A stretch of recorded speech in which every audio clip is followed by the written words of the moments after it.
Bismillahirrahmanirrahim. Assalamu alaikum. This is once again Muhammad Ali Rana from Ghulamane Abbas School. Today in this lecture we are going to study chapter number 1, physical quantities and measurement. The SLO number is 1.3.3.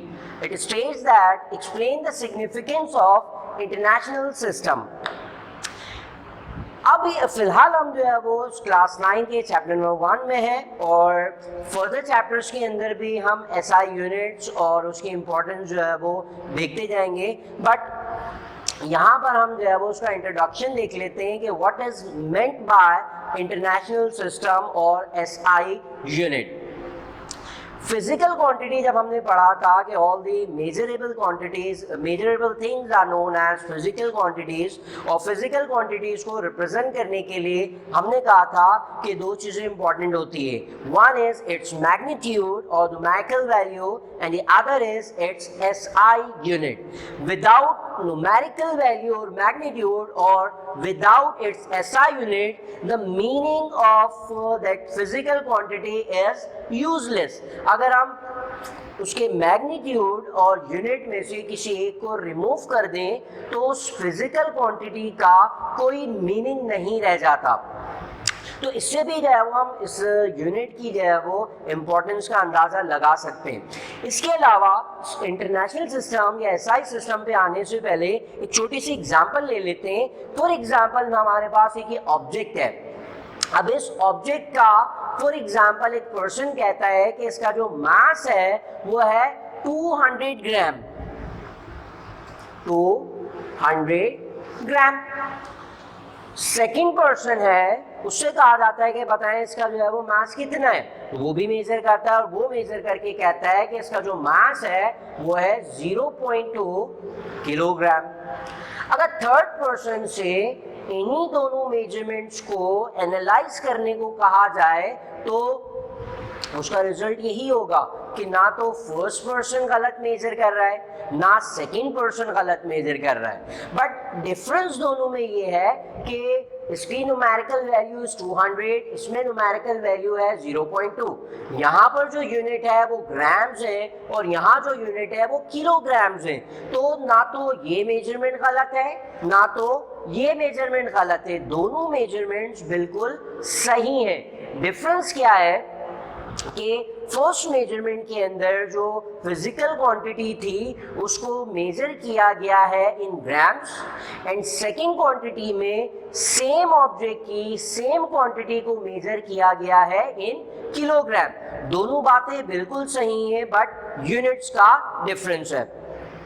तो अगर इसी तरह से हर scientist हर research work में या हर technical field में हर person अगर अपनी मर्जी से अलग अलग एक ही क्वांटिटी के यूनिट्स को यूज करे तो उससे सेकंड पर्सन में या उस रिसर्च को एनालाइज करने वाले पर्सन में या वो जो ऑब्जर्व कर रहा है, जो स्टडी कर रहा है उस ऑब्जर्वेशंस को, उसके लिए कंफ्यूजन क्रिएट हो जाएगी कि फॉर एग्जांपल मैं क्वांटिटी को इस तरह से रिप्रेजेंट कर रहा हूँ इस यूनिट में, सेकंड पर्सन है वो उसी क्वांटिटी को उसी चीज को किसी दूसरे यूनिट के अंदर प्रेजेंट कर रहे हैं, तो इस तरह से कंफ्यूजन क्रिएट हो जाएगी। तो इस कंफ्यूजन को रिमूव करने के लिए या एक यूनिफॉर्मिटी क्रिएट करने के लिए साइंटिस्ट कम्युनिटी ने क्या किया कि कुछ बेसिक क्वांटिटीज बना दी जिसको हमने बेस क्वांटिटीज के नाम से जो है वो स्टडी भी किया है SLO में, और उन बेस क्वांटिटीज के जो यूनिट्स हैं उसको स्पेसिफिक कर दिया और उस सिस्टम का नाम रख दिया सिस्टम इंटरनेशनल, जिसको हम SI यूनिट या SI सिस्टम भी कहते हैं। और इस सिस्टम के होने का या बनाने का मकसद सिर्फ एक था ताकि तमाम साइंटिस्ट कम्युनिटी, तमाम रिसर्च पर्सन वाली कम्युनिटी एक पेज पे एक प्लेटफॉर्म पे आ जाए।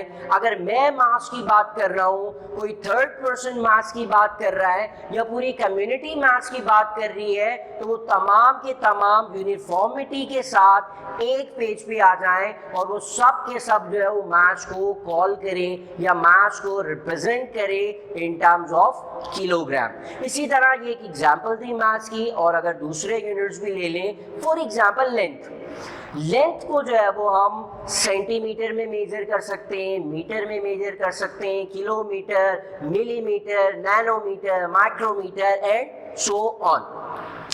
सारी मेजरमेंट जो है वो एक ही ऑब्जेक्ट की ली जाए इन डिफरेंट यूनिट्स में, सब सही मेजरमेंट्स हैं, कोई भी मेजरमेंट गलत नहीं है। बट एक यूनिफॉर्मिटी क्रिएट करने के लिए साइंटिस्ट कम्युनिटी ने ये किया कि एक सिस्टम जनरेट कर दिया और उस सिस्टम के अंदर उन बेस क्वांटिटीज के जो यूनिट हैं उनको स्पेसिफाई कर दिया कि भाई इस क्वांटिटी का जो ये यूनिट है, एक स्पेसिफिक यूनिट है, वो उसका SI यूनिट है या सिस्टम इंटरनेशनल यूनिट है। फॉर एग्जांपल अगर हम मास की बात करते हैं तो मास को सिस्टम इंटरनेशनल के अंदर हमेशा हम किलोग्राम से रिप्रेजेंट करते हैं। This doesn't mean that gram is a wrong unit और mass can not be measured in gram. Gram भी सही है, बट जब भी हम किलोग्राम मास की बात करेंगे तो हम हमेशा रिप्रेजेंट करते वक्त मास को सिस्टम इंटरनेशनल के अंदर रिप्रेजेंट करते हैं। सिमिलरली अगर हम लेंथ को रिप्रेजेंट कर रहे होंगे तो लेंथ को रिप्रेजेंट करने के लिए हम हमेशा उसको मीटर के यूनिट के अंदर रिप्रेजेंट करेंगे। Other units are also available that are centimetre, millimetre and so on. इसी तरह से अगर हम टाइम को मेजर कर रहे होंगे तो टाइम मेजर करने के लिए भी और बहुत सारे डिफरेंट यूनिट्स हैं, बट जब हम सिस्टम इंटरनेशनल की बात करेंगे तो हम टाइम को मेजर करेंगे सेकंड में। तो एक और इम्पॉर्टेंट बात यहाँ पर सब जो है वो अपने माइंड में बिठा लें कि नेक्स्ट फर्दर चैप्टर्स के अंदर भी जब भी हम किसी क्वांटिटी को डिफाइन करेंगे, डिस्क्राइब कर रहे होंगे, तो वहाँ हम उस फिजिकल क्वांटिटी के यूनिट को भी रिप्रेजेंट करेंगे। और वहाँ जब भी हम यूनिट की बात करेंगे तो हमारा मतलब कौन से यूनिट से होगा, SI यूनिट से होगा। जब भी हम किसी क्वांटिटी के यूनिट को रिप्रेजेंट करते हैं हमेशा SI यूनिट की फॉर्म में रिप्रेजेंट करते हैं। और इसका फायदा, इसका एडवांटेज मैंने अभी बताया कि तमाम साइंटिस्ट कम्युनिटी, तमाम रिसर्च पर्सन जो है वो एक पेज पर एक यूनिफॉर्मिटी के साथ आ जाए कि वो तमाम जो है वो एक क्वांटिटी के लिए सेम यूनिट्स को यूज करें। और इसका फायदा क्या होगा, इससे कंफ्यूजन्स क्रिएट होने से बच जाएंगी कि सेम चीज को एक पर्सन 200 मैग्नीट्यूड से रिप्रेजेंट कर रहा है और सेम चीज को दूसरा पर्सन 0.2 के मैग्नीट्यूड से रिप्रेजेंट कर रहा है। तो सिर्फ इनको देखें तो इनमें बहुत ज्यादा डिफरेंस है, बट अगर हम मीनिंग देखें इनके यूनिट्स के साथ तो they are equivalent, they are equal.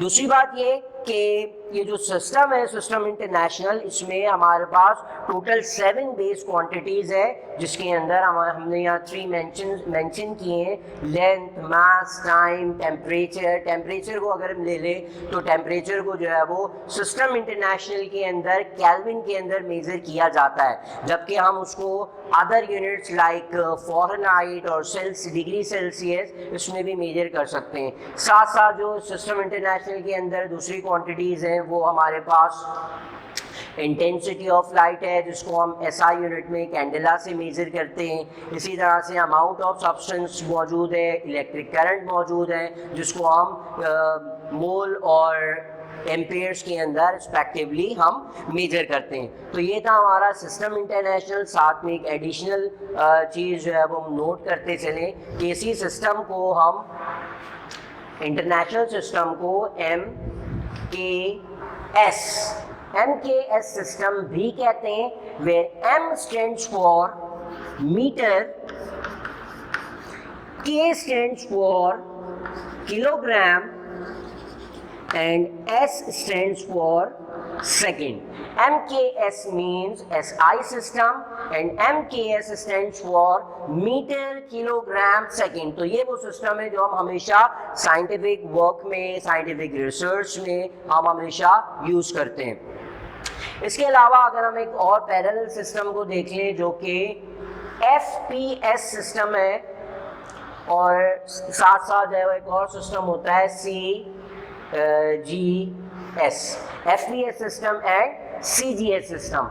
जिस तरह साइंटिस्ट ने एक स्टैंडर्ड बना लिया कि पूरी कम्युनिटी में, पूरे रिसर्च वर्क के अंदर हम सब जो है वो इसी सिस्टम को फॉलो करेंगे, बट पैरेलल उसके साथ ये सिस्टम्स भी मौजूद हैं। जिस तरह यहाँ MKS का मतलब मीटर किलोग्राम सेकेंड्स था कि लेंथ हमेशा मीटर में, मास हमेशा किलोग्राम में और टाइम हमेशा सेकेंड्स में मेजर किया जाएगा। इसी तरह से FPS सिस्टम के अंदर भी ये जो यूनिट है वो लेंथ के लिए है, ये जो यूनिट है वो मास के लिए है और लास्ट वाला जो यूनिट है वो टाइम के लिए। जिस तरह यहाँ पर था, फर्स्ट जो है वो लेंथ के लिए, सेकंड जो है वो ये मास के लिए और थर्ड ये टाइम के लिए। इसी तरह से यहाँ जो लेंथ के लिए सिंबल यूज हुआ है वो है फुट, जो कि लेंथ का एक यूनिट है। इसी तरह से P stands for unit of mass, that is pound, and S that represent time, that stands for second। अगर हम इन क्वांटिटी को, लेंथ, मास, टाइम को फुट, पाउंड, सेकेंड्स के अंदर मेजर करते हैं तो वो सिस्टम जो है वो FPS सिस्टम कहलाता है। सिमिलरली CGS सिस्टम को देखें तो C इज यूनिट या C रिप्रेजेंट करता है लेंथ के यूनिट को, इसी तरह G रिप्रेजेंट करता है मास के यूनिट को एंड S रिप्रेजेंट कर रहा है टाइम के यूनिट को। Where C stands for C is the length of C is the unit of length that represent centimeters. G represent the unit of mass that is equivalent to gram, and S stands for S represent the unit of time that equals to second। तो ये हमारे पास तीन system है जिसमें हम internationally तमाम countries, तमाम community जो है वो SI सिस्टम को या MKS सिस्टम को फॉलो करती है, और साथ साथ हमने दो और सिस्टम भी यहाँ पे मेंशन किए हैं, FPS सिस्टम है, CGS system. So this was our lecture जिसमें हमने फिजिकल क्वांटिटी एंड मेजरमेंट का चैप्टर नंबर 133 रिप्रेजेंट किया, जिसमें हमने SI सिस्टम को डिस्क्राइब किया कि क्या होता है ये, क्यों यूज करते हैं, क्या फ़ायदा है, और साथ पैरेलल जो है वो दो और सिस्टम यूज किए। So this is Mohammad Ali Rana signing out from this class. Until we meet again, अल्लाह हाफिज, थैंक यू।